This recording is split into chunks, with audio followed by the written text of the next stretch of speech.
Good morning, dear students. I welcome you all to your English class. Today we are going to talk about punctuation marks. But before that, let us quickly revise our concept of kinds of sentences. We have studied that there are four kinds of sentences, which are declarative, interrogative, imperative, and exclamatory. A declarative sentence is a simple statement where a piece of information is shared with the reader. An interrogative sentence is a question statement where you are asking something and it usually ends with a question mark. An imperative statement is an order, command, or a request. It also ends with a full stop. An exclamatory sentence is a kind of a sentence where you express some sort of emotions or feelings, and these end with an exclamation mark. So, there are four kinds of sentences: declarative, interrogative, imperative, and exclamatory, and they end with different punctuation marks to make their meaning clear. Now, students, just focus on these two sentences. The girl is playing the piano. Notice that we begin the sentence with the word the, and in that word, the first letter, that is T, has been capitalized. It is a general information, so in the end of the sentence, we have put a full stop. Let's have a look at the next sentence. The next sentence is, how many cookies did you eat? Again, the sentence begins with the word how, where in the first letter H it has been capitalized. And now, because this is a question statement where the mother is asking the daughter that how many cookies she's eaten, so it is ending with a question mark. So from these two sentences, we can actually come to the conclusion that sentences, or in fact correct sentences, they begin with capital letters and they end with appropriate punctuation mark. When I say appropriate, I mean that depending upon the kind of the sentence, you will choose your punctuation mark. Now students, before we discuss in details about different kinds of punctuation mark, we need to discuss that why are these punctuation marks needed. Students, when we speak, we create difference in our voice, difference in the tone, and that clarifies our meaning to the listener. But the same thing has to be done in the written text with the help of these punctuation marks. While you speak, you change the tone of your voice, and this changing in the written part is done by the punctuation marks. That is why they are very important. They actually make the meaning of your written text clear to the reader. Now let's start discussing all these punctuation marks. The first important punctuation mark is a full stop. It comes at the end of a sentence, right? At the end of an imperative sentence or a declarative sentence. By imperative, I mean a command, order, or a request, and declarative, wherein you are giving some information. Look at the examples. Chloe went to the shop, full stop. She bought some sweets, full stop. So in both these sentences, we are providing information. So we have closed these sentences with the help of a full stop.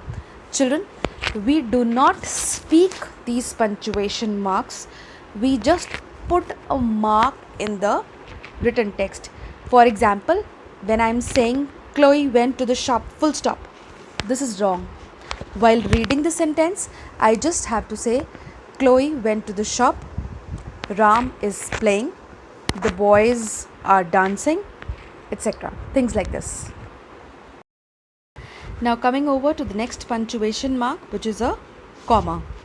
A comma basically indicates a natural pause in a sentence, or It can also be used to separate the items in a given list. Look at the example. Stacy went to her friend Emmy's house. She loves to go there. So these are actually two facts combined together, and you are trying to give a pause after the first part. That is why you put a comma over there. Look at the second example. Adam bought apples, bananas, pears, and grapes from the market. So we have a list of fruits which Adam has bought. The list is being separated. The names of the fruits are being separated by commas. Remember, comma does not come when you have only two items. For example, if I just have to talk about two fruits that have been brought from the market, that are apples and mangoes, I will just say Adam bought apples and mangoes. In this kind of a sentence, there is no need of a comma because we are just talking about two items. A comma basically comes when you talk about three or more than three items. That's it. Let's now talk about the next punctuation mark, which is a question mark. Students, I think you're already very familiar with it. Whenever you have any kind of sentence where you are trying to ask something, you will end it with a question mark. The name itself makes the meaning clear. Question mark comes in the end of a question. Look at the example. How are you? How long is the journey to London from Cambridge? Coming over to exclamation mark now. Exclamatory sentences are those sentences where you are expressing some kinds of feelings, and in all these kinds of sentences, your exclamation mark comes. Look at the example. Stop. So you are expressing a sudden feeling of stop. Don't run on the road. It's like emotions, danger, which you are expressing. So whenever you are expressing any kind of emotion in that kind of a sentence, you have to end it with an exclamatory mark or an exclamation mark. Now let's talk about quotation marks. Quotation marks are used whenever you are trying to repeat the direct words of the speaker. Whenever we are using a sentence of the direct speech, we use the quotation marks. Look at the example. I love to read a book, said Stacy. So whenever you are quoting the words of the other, whenever you are saying the direct words of the other, you put those words in the quotation mark. Students, now let's have a look at the chapter as given in your grammar book. The first punctuation mark that has been talked about is comma. We've already discussed a comma is used when you are trying to separate the items in a list. It acts as a brief pause in a sentence. It marks off the name of the person addressed, or it comes before and after the words in apposition. The next punctuation mark that we are going to talk about now is semicolon. A semicolon actually marks a greater pause than that is indicated by a comma. It is used to separate a series of clauses. So whenever you see a semicolon sign, that is a dot with a comma under it, you will use it when you have to give a pause much longer than a comma. Look at the example. I came, I saw, I conquered. Just notice they are not complete sentences, they are clauses, right? So whenever you have clauses, whenever you have a short sentence, an incomplete sort of a sentence, and you need to join them together, you use a semicolon. Next we are going to talk about colon. The colon indicates a greater pause than that shown by a semicolon. It is not much used now except to mark off a direct quotation. Look at the example. Keats say, a thing of beauty is a joy forever. So students, the sign of colon is two dots, right? Just tell me, whenever you see this colon, which is the first thing that comes to your mind? Yes, colon is also used as a time separator.